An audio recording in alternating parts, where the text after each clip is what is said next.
Hi అండి, welcome to Jakkampudi recipes. ఈరోజు మన రెసిపీ వచ్చేసి చికెన్ గ్రేవీ. చాలామందికి చికెన్ చేస్తారు కానీ గ్రేవీ అనేది రాదు, లాస్ట్కి వచ్చేసరికి ముక్కల వరకే మిగులుతాయి.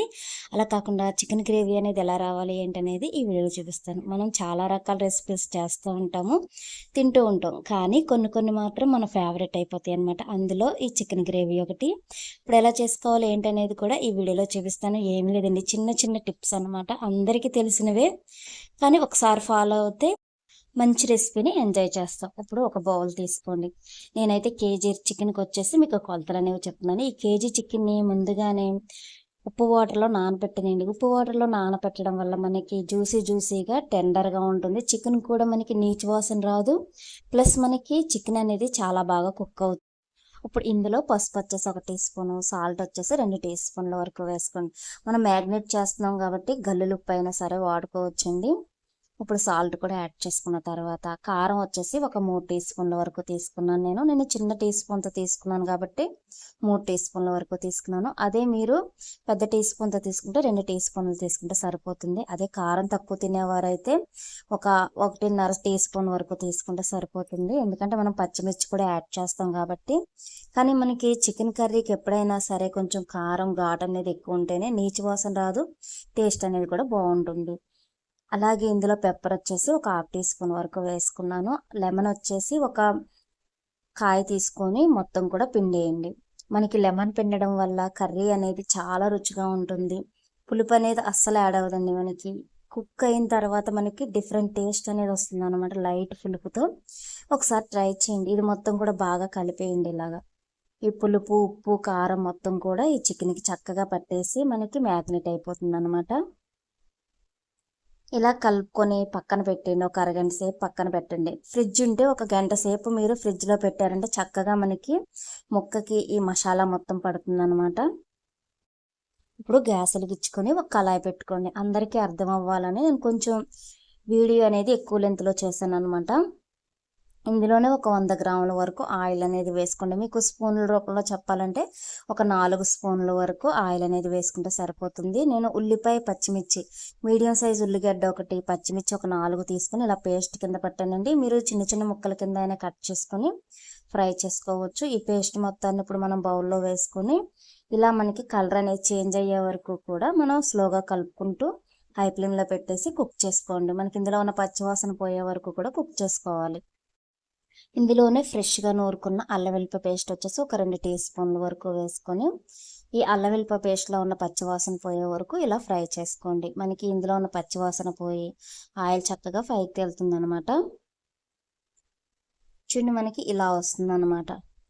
ఇలా రాగానే ఇప్పుడు మనం మ్యాగ్నేట్ చేసి పక్కన పెట్టుకున్న చికెన్ ఉంది కదండి, ఆ చికెన్ మొత్తాన్ని కూడా ఇప్పుడు ఇందులో వేసేసుకుందాం. ఇందులో వేసేసుకొని వాటర్ గట్ట ఏమి యాడ్ చేయకోకుండా ఒకసారి కలిపేసుకోండి.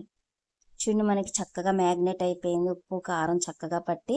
అదే మనం కర్రీలో వేసేస్తే ఒక్కొక్కసారి ఉప్పు, కారం పట్టుకోకుండా చప్పగా అయిపోతుంది చికెన్ అనేది. కానీ ఇలా మ్యాగ్నేట్ చేసి వేసారంటే మీరు చికెన్ అనేది చాలా ఎంజాయ్ చేస్తారు. తినే కొద్దీ కూడా ఇంకా తినాలి అనిపిస్తుంది అనమాట. ఇప్పుడు చికెన్ మొత్తాన్ని కూడా ఇందులో వేసేసుకొని ఒకసారి కలుపుకుందాం. మూత పెట్టేసి ఒక 10 నిమిషాలు కుక్ చేసుకుందాం. ఇప్పుడు చూడండి, 10 నిమిషాల తర్వాత మనకి చక్కగా ఇలా వాటర్ మొత్తం సెపరేట్ అయిపోయి మనకి ముక్క అనేది హాఫ్ బాయిల్ అవుతుంది అనమాట. ఒకసారి కలుపుకుందాం. ఇలా కలిపేసుకొని ఇందులోనే ఇప్పుడు గరం మసాలా వచ్చేసి ఒక 2 టీ స్పూన్లు యాడ్ చేసుకొని ఇందులో ఉన్న వాటర్ మొత్తం కుక్ అయిపోయి ఆయిల్ పైకి తేలే వరకు కూడా కుక్ చేసుకుందాం. అప్పుడు మనకి ముక్క అనేది జ్యూసీగా టెండర్గా కుక్ అయిపోతుంది అనమాట. ఇప్పుడు ఇలా ఒకసారి కలిపేసుకున్న తర్వాత ఒక 10 నిమిషాలు ఇలా కుక్ అవనివ్వండి. ఇలా కుక్ అయిన తర్వాత ఇప్పుడు వాటర్ వచ్చేసి ఎక్కువ వాటర్ కాకుండా ఒక గ్లాసు వరకు యాడ్ చేసుకొని బాగా కలుపుకున్న తర్వాత కొత్తిమీర కూడా యాడ్ చేసుకొని మూత పెట్టేసి హై ఫ్లేమ్లో ఒక పావు గంట సేపు కుక్ అవనివ్వండి. అప్పుడు మనకి ఈ గ్రేవీ అనేది చిక్కబడుతుంది, చక్కగా ముక్కగా పడుతుంది. మనకి రైస్లో కానీ రోటీకి కానీ దేనికైనా సరే, బగారా రైస్కైనా సరే చాలా బాగుంటుంది అనమాట. గ్రేవీ చాలా చిక్కగా వస్తుంది. ఇప్పుడు మనం మూత తీసి ఎంతవరకు వచ్చిందో చూద్దాం. చూడండి వాటర్ మొత్తం కూడా ఇలా చిక్కగా అయిపోతాయి అన్నమాట. గ్రేవీ అనేది ఇలా వస్తుంది మనకి దగ్గరగా. ఇలా వచ్చినప్పుడు మనకి చిక్కటి గ్రేవీ కావాలి అంటే ఒక మీడియం సైజ్ టమాటా తీసుకొని ఇలా చిన్న చిన్న ముక్కల కింద కట్ చేసుకొని లాస్ట్గా ఇలా యాడ్ చేసుకోండి. ఇలా యాడ్ చేసుకొని హై ఫ్లేమ్లో ఒక 10 మినిట్స్ వదిలేసారంటే ఈ టమాటా అనేది చక్కగా కుక్ అయిపోయి గ్రేవీ అనేది చాలా చిక్కగా వస్తుంది అనమాట. టేస్ట్ కూడా అదిరిపోతుంది. ఇప్పుడు మనం ఒకసారి చూద్దాం లాస్ట్గా. చూడండి మనకి టమాటా ముక్కలన్నీ కూడా కుక్ అయిపోయి గ్రేవీ చూసారా కలర్ఫుల్గా ఎలా వచ్చిందో. ఇప్పుడు ఒకసారి కలిపేసుకొని లాస్ట్గా కొత్తిమీర వేసుకొని దింపి ఒక బౌల్లో సర్వ్ చేసుకుంటే చిక్కటి గ్రేవీతో చికెన్ కర్రీ అనేది రెడీ అయిపోయింది. ఎవరైనా సరే ఈజీగా చేసేస్తారనమాట. ఇలా ఈ పద్ధతిలో చేశారంటే 1కి 4 ముద్దలు లాగించేస్తారండి. ఎన్ని రకాల రెసిపీస్ ఉన్నా కానీ ఈ చికెన్ గ్రేవీ కర్రీ అనేది మీ ఫేవరెట్ అయిపోతుంది. చూడండి ఎంత చిక్కగా వచ్చిందో గ్రేవీ కూడా. ఇప్పుడు మనం ఒక బౌల్లో సర్వ్ చేసుకుందాం. ఈ రెసిపీ అనేది మీకు నచ్చినట్లయితే లైక్ చేయండి, షేర్ చేయండి, నా ఛానల్ని సబ్స్క్రైబ్ చేయండి. అలాగే మీరైతే ఎలా చేస్తారో కామెంట్ బాక్స్లో కామెంట్ చేయండి. అలాగే మీకు ఇంకా ఏమైనా రెసిపీస్ కావాలితే కామెంట్ సెక్షన్లో కామెంట్ చేయొచ్చండి.